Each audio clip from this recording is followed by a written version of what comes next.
Welcome to Audiobook 365 Stories. Jeff Peters said, "I don't trust women much in our business. They're not reliable partners. They're good in business until they get too emotional. Then, you need a simple man to step in. Let me tell you about a widow lady, Andy Tucker, and I hired for a plan in Cairo. When you have enough money for ads, there's profit in matrimonial schemes. We had about $6,000 and expected to double it in 2 months. That's about as long as our plan could run without legal trouble. We made an ad that said, "Charming widow, 32 years old, with $3,000 and a nice house, wants to marry. Prefers a poorer, kind man. No issue with an older man or someone not good-looking if loyal and capable. Write to Lonely, care of Peters and Tucker, agents, Cairo, Illinois." I said, "This plan is coming along fine." Andy looked annoyed and asked, "Why include a lady? When they sell fake things on Wall Street, do they include a mermaid?" I explained my rule that everything we sell must be real. For this scheme, we needed a real widow or someone similar. Andy thought it would be safer to have a lady involved. I told him about my friend Zeke Trotter's widow, who we could get for the job. Zeke had passed away a year ago. I knew Mrs. Trotter would fit our ad well, even if not exactly in terms of looks, age, or money. Andy wondered why a widow would agree to a plan with no actual marriage involved. I assured him that Mrs. Trotter knew the deal. We planned to teach a lesson to the many men who would respond to our ad. I even joked about forming a company called the Great Moral and Millennial Malevolent Matrimonial Agency. Mrs. Trotter agreed to the plan, and we set her up in a hotel in Cairo. She would have no work, and we'd handle all the letters and business details. If some eager suitors came to Cairo, she might have to deal with them personally.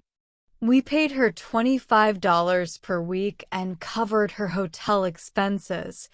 Mrs. Trotter was ready to start, so we brought her to Cairo and placed her in a hotel. I informed Andy about the progress, and he suggested we find a new fish for our scheme. So, we started placing our ad in newspapers across the country, using one ad to keep things simple.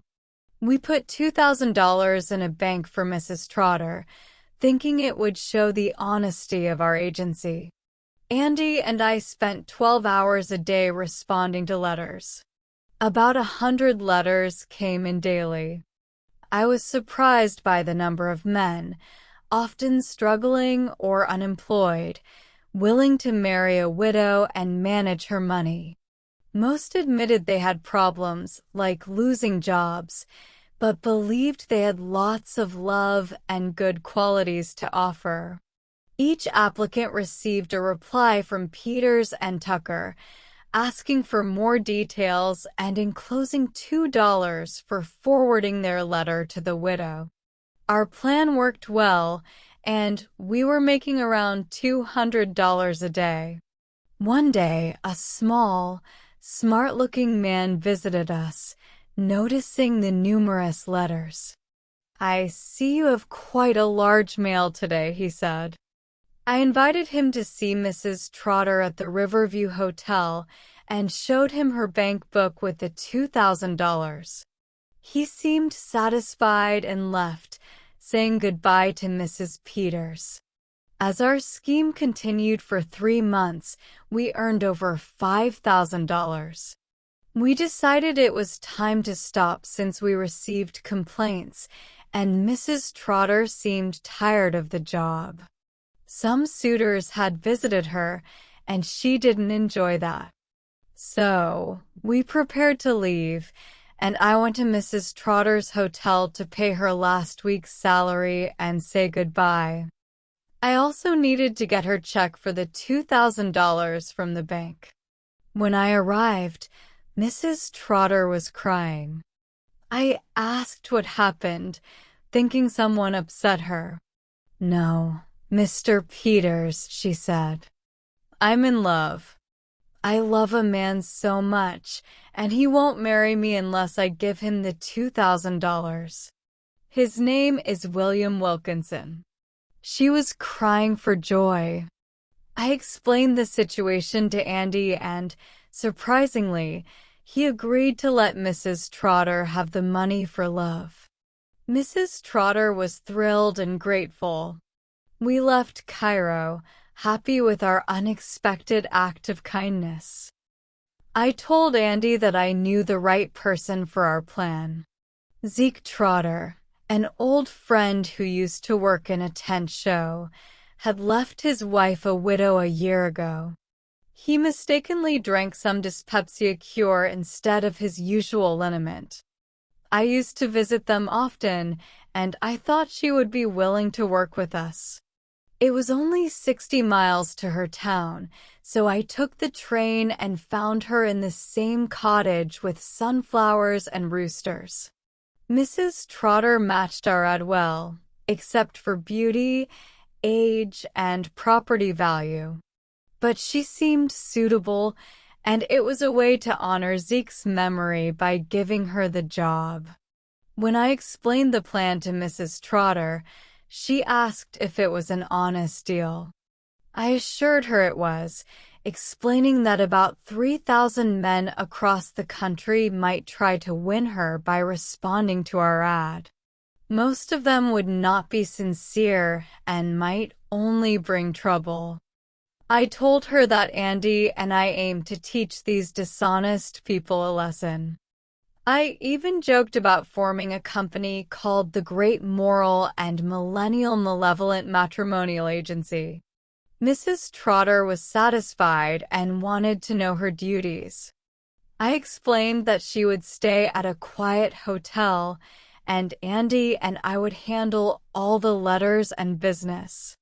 Some eager suitors might come to Cairo, and she might need to deal with them.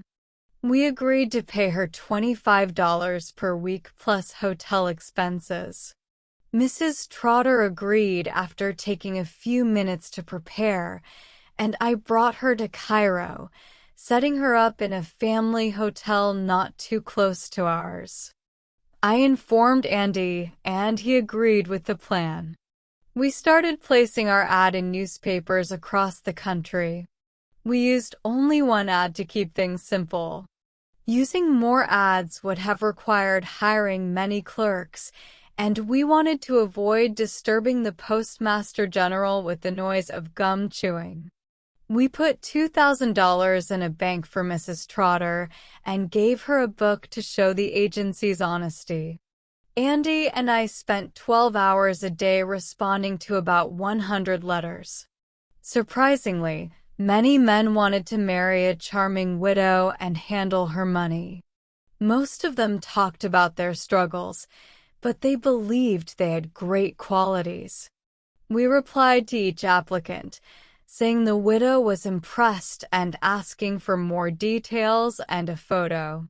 Peters and Tucker charged $2 to deliver the second letter to the widow. About 90% of the men increased the fee and sent it in. Some clients visited in person. We sent them to Mrs. Trotter, who handled it. A few asked for travel money. When letters from rural areas came in, we made around $200 a day. One busy afternoon, a man from the Secret Service visited. He noticed our large mail. I invited him to the Riverview Hotel to meet Mrs. Trotter and see her bank book with $2,000. He confirmed it was fine and left, thanking us and mentioning not to worry about the $2. At the end of 3 months, we made over $5,000, and we decided to stop.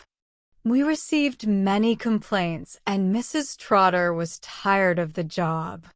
Several suitors had visited her, which she didn't like. So, I went to Mrs. Trotter's hotel to pay her last week's salary and say goodbye. When I arrived, I found her crying. I asked her what was wrong.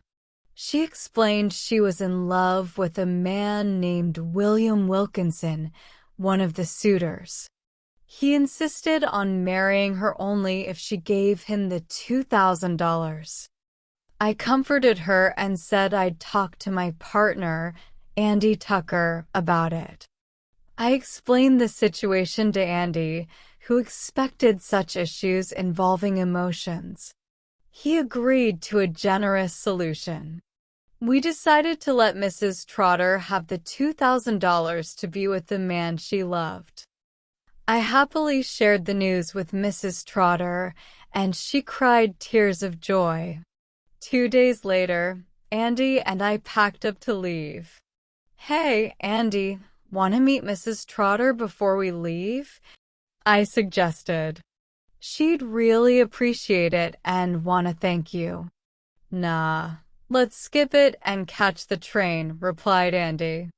As I strapped our money to myself, Andy pulled out more bills. "What's this?" I asked,